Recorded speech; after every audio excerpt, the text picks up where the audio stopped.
Hello everyone, it's such a pleasure welcoming you on another edition of Singles and Married with Christi. I'm glad you've been following us on this channel. Now, if you have been following my videos, the last video will tell you that we started a new topic, wrong reasons to get married. And let's say this is wrong reasons to get married part 2. Now, I would advise that if you did not see the last video, please go and do so. It will give you a better understanding of this particular video. So, wrong reasons to get married, part 2. So let's call this point number 6, because in my last video I gave out 5 points. Now, wrong reason to get married number 6, for financial stability. Alright, while marriage should ordinarily help you stabilize your finances, because of course, like the Bible would say in Ecclesiastes 4 verse 9, 2 are better than 1 because they have a good reward for their labor. Now, this means that if you give one person, let's say 50 acres of land to work on, or should I say, let me say 1 acre of land to work on, and then you put 2 people together, 2 people should be able to cover more grounds, have more speed, and finish faster. Now, this is the essence: 2 people stronger together. So naturally, when 2 people come together, even in holy matrimony, you should be able to grow together, you should be able to achieve more together, you should be able to conquer more together. Now, however, you are not guaranteed financial stability if that is the why for which you're getting married. If you're thinking that, oh, I'm getting married because I need someone that will help me, or because I want my finances to be stable, I want someone that will be able to take care of me, like, you know, these days they will say, I like the soft life, I'm a baby girl. You know, for the women, they will say, I'm a baby girl, I love the soft life. You know, I know I didn't come to earth to suffer.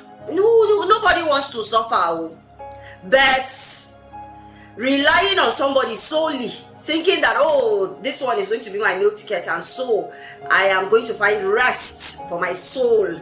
Now, that is a wrong mindset. That is a wrong reason to get married. Just a few days ago, someone was in my office talking about a colleague or so that, you know, she was asking me, is it proper? You know, the lady is in a relationship with somebody, and just because another person comes and he looks more stable financially, you know, and the other person is a bit struggling even at the moment, you know, and she wants to, and the other person wants to marry her now, and her attention has turned completely to the other person. And what's her reason? She said she doesn't come from a family that are well-to-do, and for her, she feels like, oh, this one has come as a savior. But it might not be so. I also just read a story about a woman, and she put it up on a platform that I am on, and the story is saying that she got married, you know, her background too not so good and everything, and she felt okay, the man well-to-do and all that, and just had a second baby, and now the man is practically starving her, because in fact starving her and starving her children as well, because he says to her that unless you get a job that pays you up to 100,000 or more, I'm not going to do anything, I'm not going to help you, you're going to starve to death. Now that one, his own level service, it has gone beyond the normal level. His wickedness, his evil, he's such an unkind person. For you to be so unkind to your own wife and your own children, then that's the height of wickedness, if you ask me. That's why you need to be careful who you allow into your life, who you agree to be your husband or to be your wife. You must be careful. We've also had men, yes, this is not exclusive to ladies. We also have men that say that me, I'm looking for a woman that is working and has it all, because we must share the bill 50-50. Who said so? Who said that bills are shared 50-50? It is not so. Now, go back to the scripture. You, the man, you are the head of the family, you are in charge. Now, this does not in any way support women from being irresponsible when it comes to finances, that you don't support your husband, or you don't also bring money and do things. I have heard some unfounded stories of women who their husbands are in need, and they have the money and they hit them, sometimes even as far as to pay their children's school fees or to attend to a sick child. They would not bring out money just because it is my money. Now, that is the height of irresponsibility. However, never you enter into marriage with a mindset that, oh, I am going for financial stability. Point number 7, wrong reason to get married. As a cure for loneliness, or you want to be happy. Now, let me say something. It will shock you to know that married people are some of the most loneliest people on earth.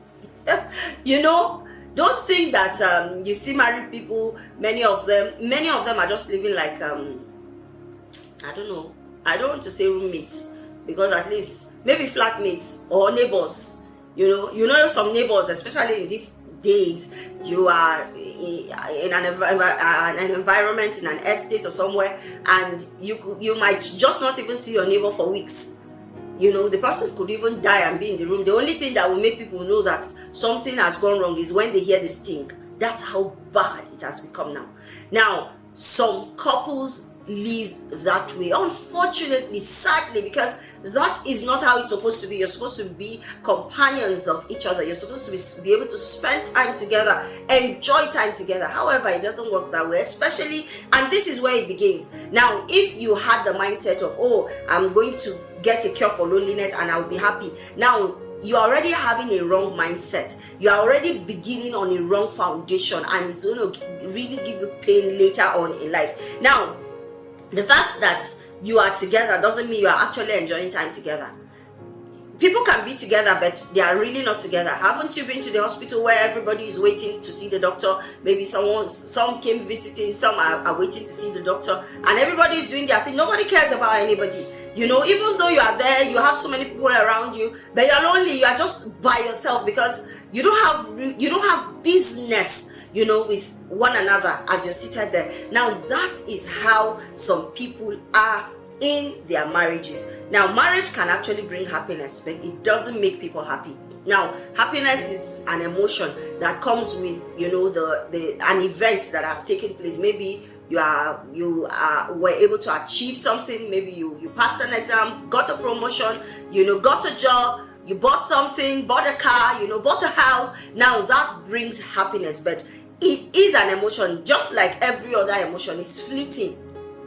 In a short while, it will pass. That is why I don't like the idea of love as an emotion, because in a while it will pass. Now, you need to be able to see love beyond emotions for it to be able to last, for you to be able to grow. Now, we're not talking about love now, so let me just leave that. Now, so people should know that the same way you buy a car and the euphoria that you're excited, you're happy and everything, but within days and weeks you've settled in and hey, it's normal. You're not as crazy as you were when you bought the car the first time, because when you bought it the first time, anybody that is driving close to you, you are even warning them, okay, take your time, don't come close to me, okay, take your time, stay, you want to stay in your lane. But with our roads, especially if you are in this part of the world, and one day you find yourself in the traffic and someone brushes you. Like the other day, I was coming back from church, and the traffic was heavy and everything, and right there in my lane, someone was trying to just come out, and next thing I knew is that he had brushed me. Now, what do you do in this kind of? And guess what? When he brushed me, he made sure he entered the front and made sure that he took another turn that I was not going to meet with him at all. Now it happens. What do? The traffic was thick. You can't stop and say, hey, no. You just have to move. So when these kind of things happen, the euphoria of, oh, I bought a new car, it just fades away. Now, that is how it is with many people in marriage. When you enter, you are happy. If you do not have something that is holding it better than just the desire to cure loneliness and to be happy, you will settle into a life of misery, a life of unhappiness, sadness. Now, you need it to know that if you are not happy as a single, you will not be happy even in marriage. Now, happy singles will make happy couples. Sad singles, depressed singles will make depressed and sad couples. Now, that is why you see people in their marriages, they are a thorn in the flesh of their partners, because they came with so much baggage, so much pain that they didn't deal with. Now, as a single, what do you need to do? You need to deal with those baggages. Of course, the truth of the matter is that because we are human, there are many things we will still come into marriage with, and we will learn to adjust, readjust, and be able to put ourselves together and live together and grow together. But you must be careful that you do not allow these things carry so many things into marriage. Deal with them as a single. Learn to enjoy your own company as a single. Now, sometimes I have realized that some people do not know how to sit still by themselves.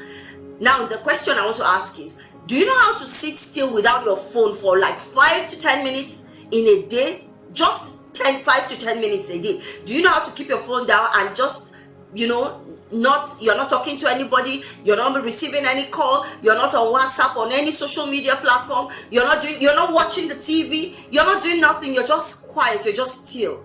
Now, if you do not know how to do this, then there's a problem already. You need to be able to do this. You need to be able to enjoy your company. How does it feel like when you are all alone by yourself? Do you want to go crazy when you're at home and nobody is with you? Nobody, just you and yourself. What do? Do you want to go crazy? Do you enjoy your own company? You need to work on that. You need to be able to learn to enjoy your company. Enjoy the moments, just by yourself. Enjoy love you. Enjoy being with you. Now, if you don't love you and enjoy being with you, I don't know who wants to love you and enjoy being with you. That's the truth. And even if you have maybe one rush caricature kind of courtship and enter into marriage, it's gonna show up, and that's where the problem is. That's why you see people enter into marriage, and a few weeks later they say, oh, we are separated, oh, we are getting divorced because we discover we're not compatible. Now, this word. All right, let's move. Give yourself a treat.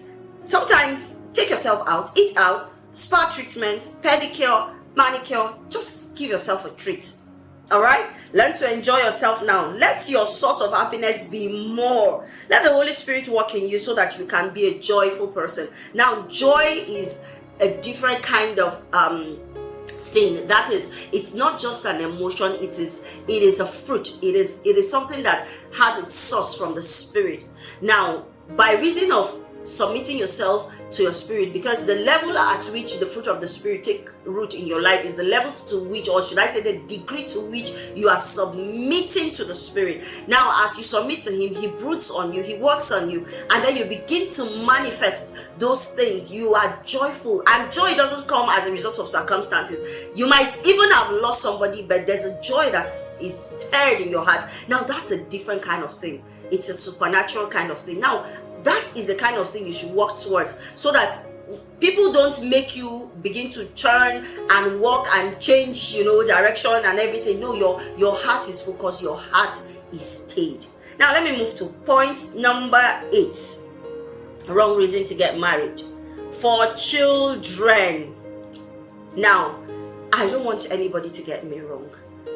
Am I saying that you shouldn't enter into marriage with the expectations of having children? Not at all. In fact, you should have the expectations. After all, the expectations of the righteous will not be cut short. So if you don't even have expectations of things, I don't know what you want to happen for you. Now, so it is okay and it is natural that when you enter into marriage, you desire to have kids. And guess what? Children are a reward from the Lord, even in accordance to Psalm 127 verse 3. They are gifts from God.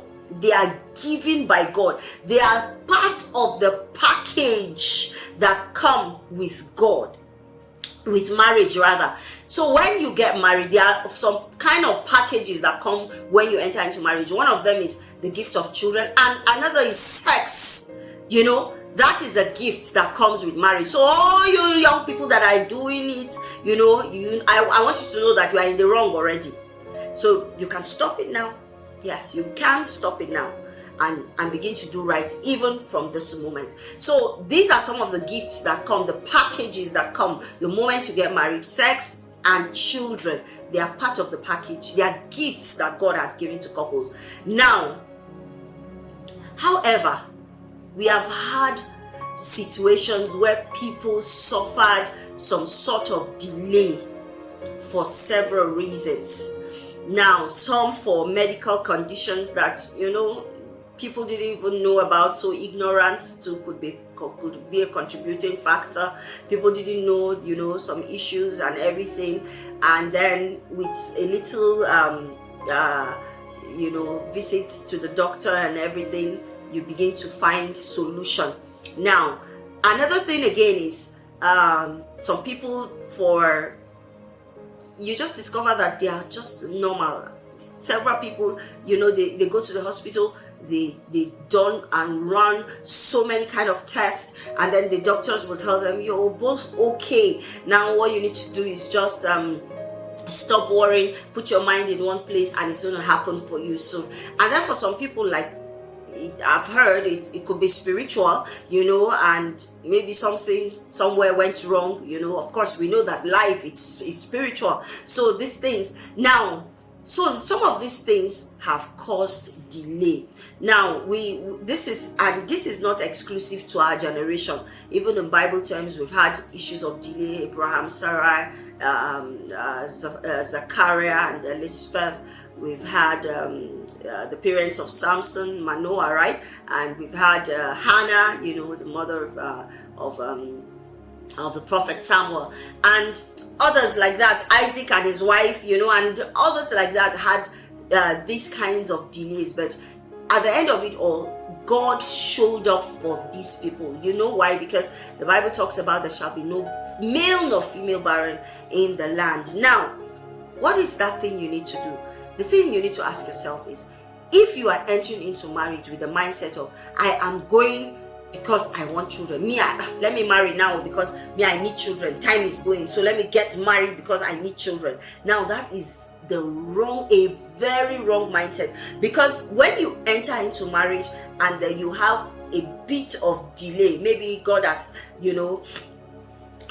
has planned for you, okay, he knows, not because maybe your own, there's even no medical condition or anything, but he knows that if you bring your children now, you might not be really prepared for them, and so he has a plan for those children that are coming through you. So he puts a plan in place for you that, okay, in the next 6 months, but before that 6 months, you are going crazy like you're dying. I have talked with a woman that told me, she said, when I got married, she said the first 5 months of my marriage it was hell for me. I said, why was it hell for you? She said it was hell because my family, my husband, the family, the pressure was on, like I should have conceived from day one. So the pressure was on, it was high, it was tough. She said, I went through so much.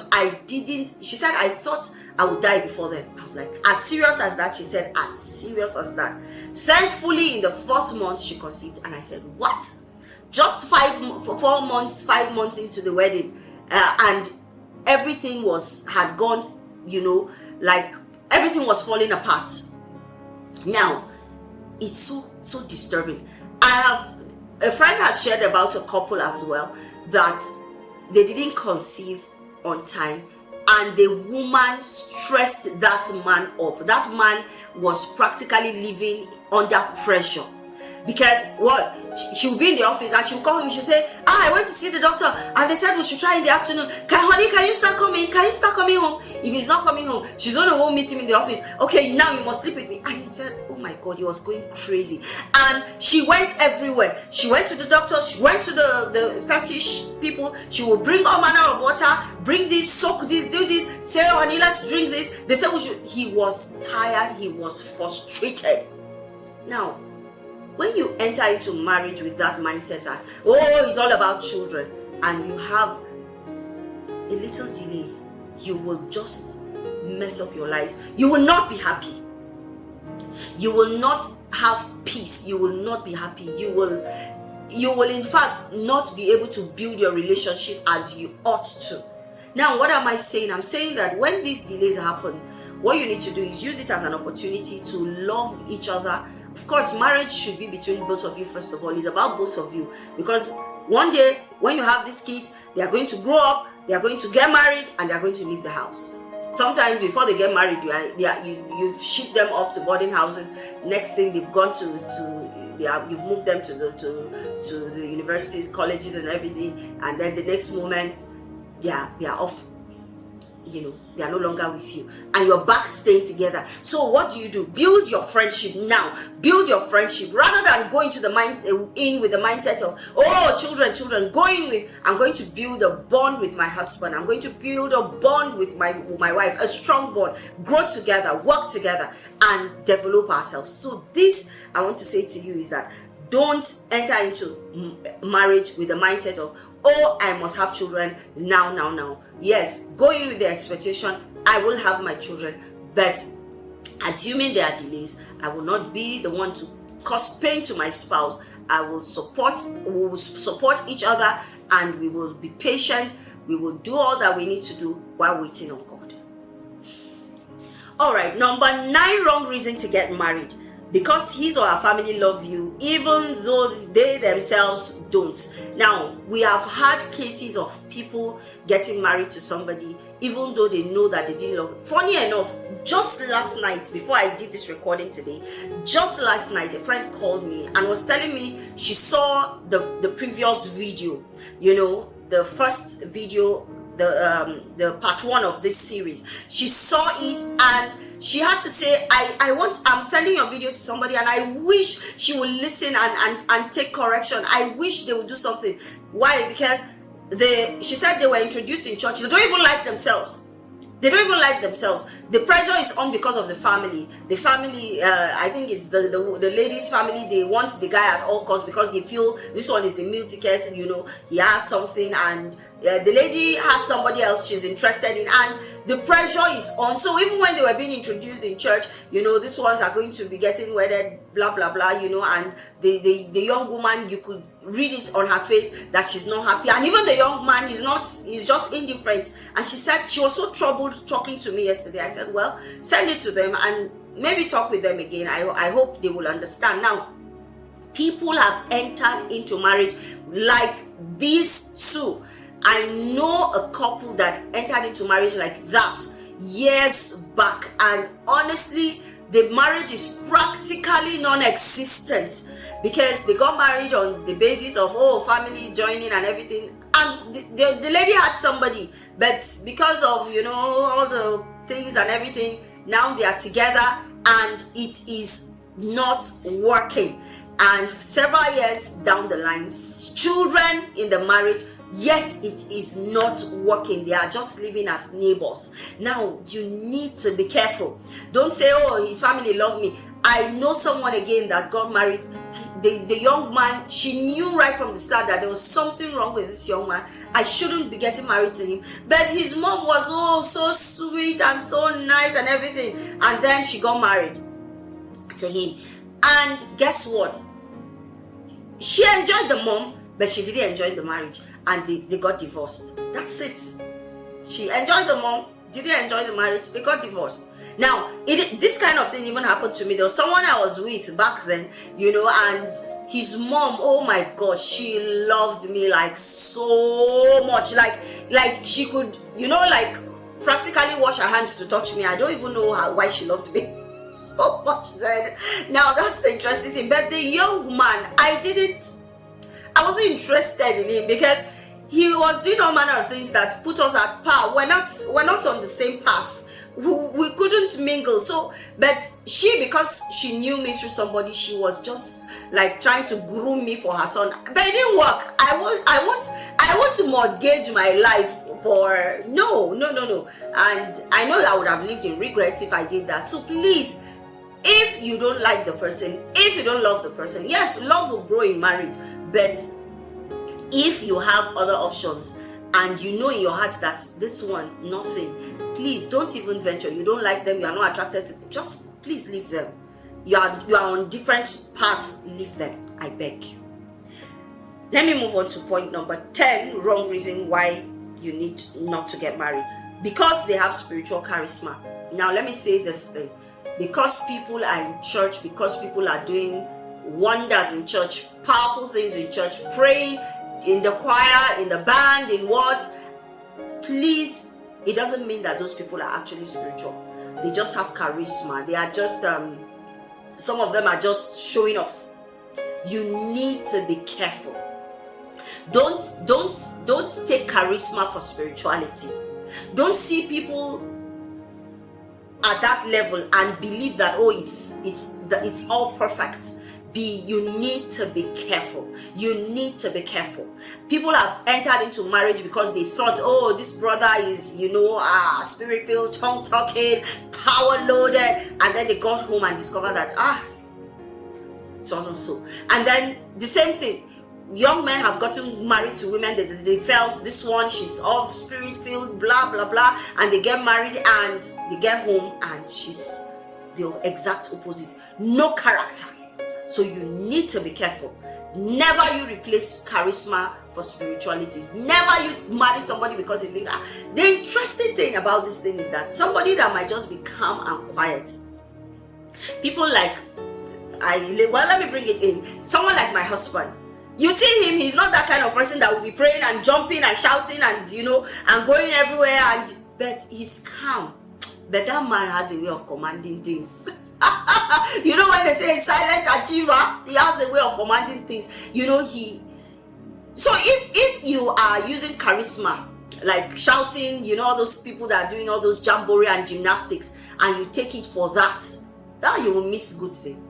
So am I saying that those people that are doing are charismatic are not it? No. Please don't get me wrong. There are people that have charisma and are actually spiritual.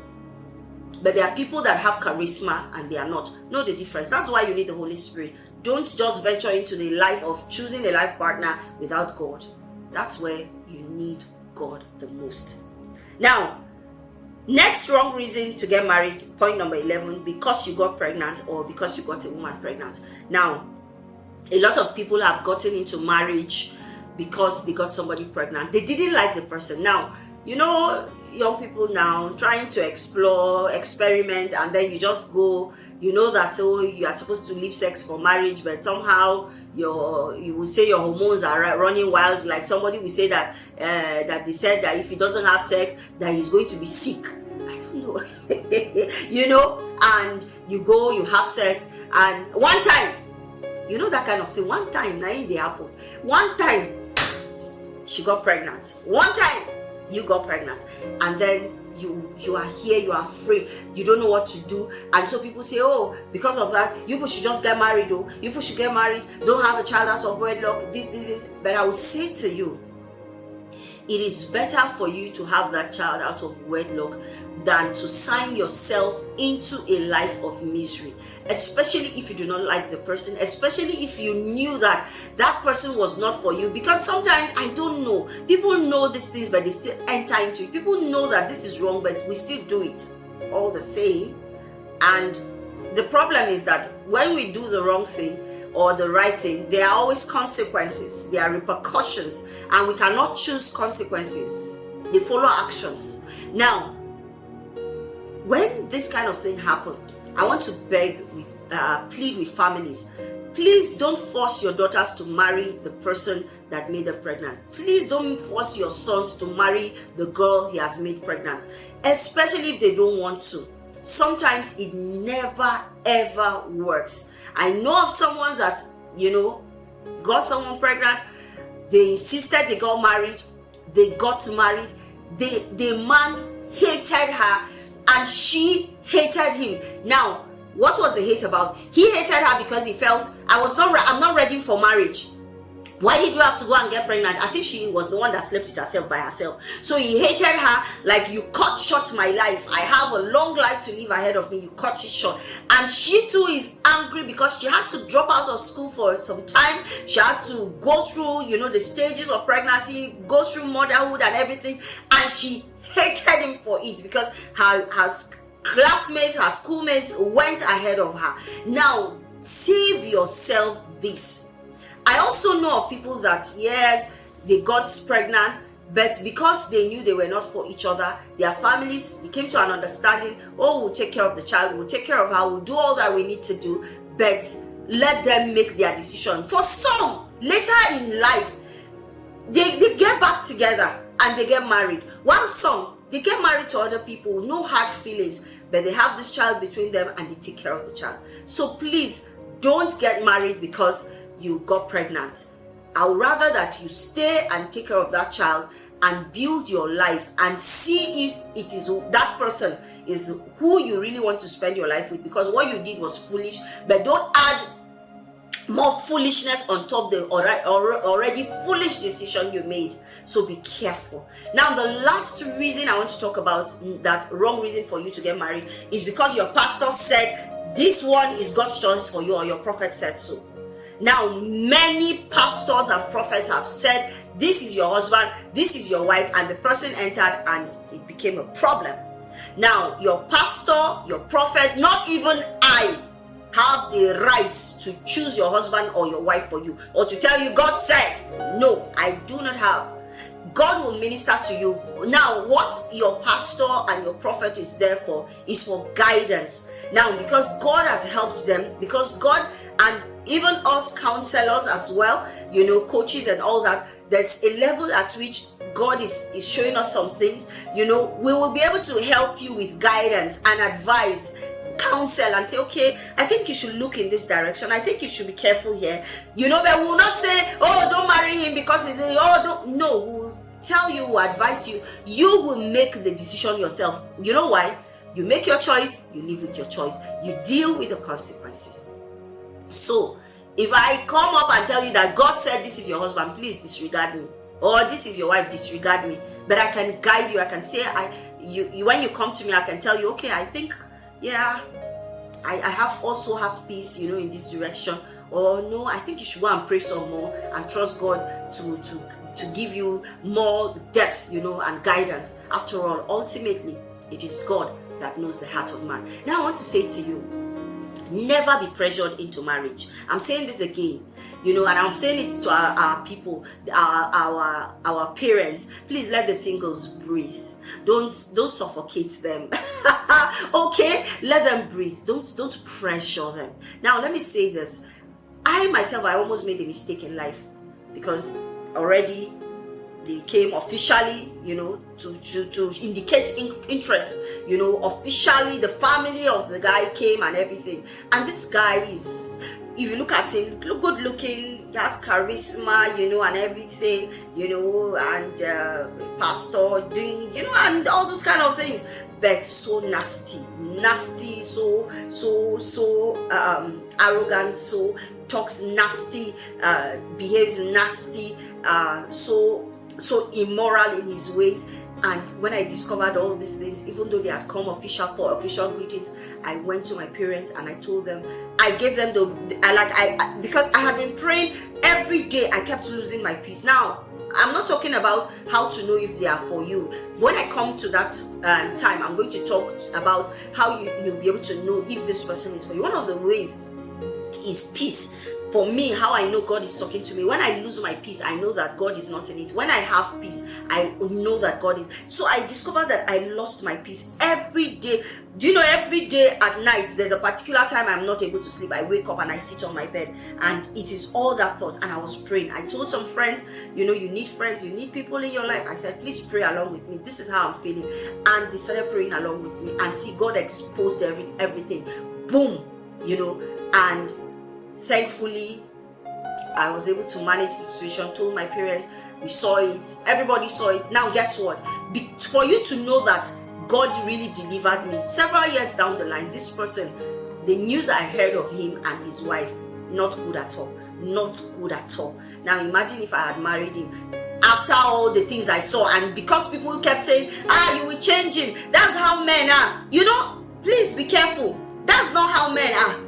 That's not how women are. So don't use that thing to blind people. That's how they are. They will change. You can change them. You can't. When I'm not the Holy Spirit. So please, even if you are at the point of at the altar and you discover you are wrong, please just say, I am sorry. I am sorry I've brought you this far, but I've just discovered that I've made the wrong decision, and leave. But I believe that if you are really sensitive, you will not have to get to the altar. Don't be like this young man that they said got married, and the moment they left the church, he burst out in tears, and they said, what is it? He said, I just discovered I've made the most wrong choice of my life. I've made the wrong decision that I will ever make in my life. Now, what kind of thing do you want to say to that young man? They've done the joining, and people were going to the reception.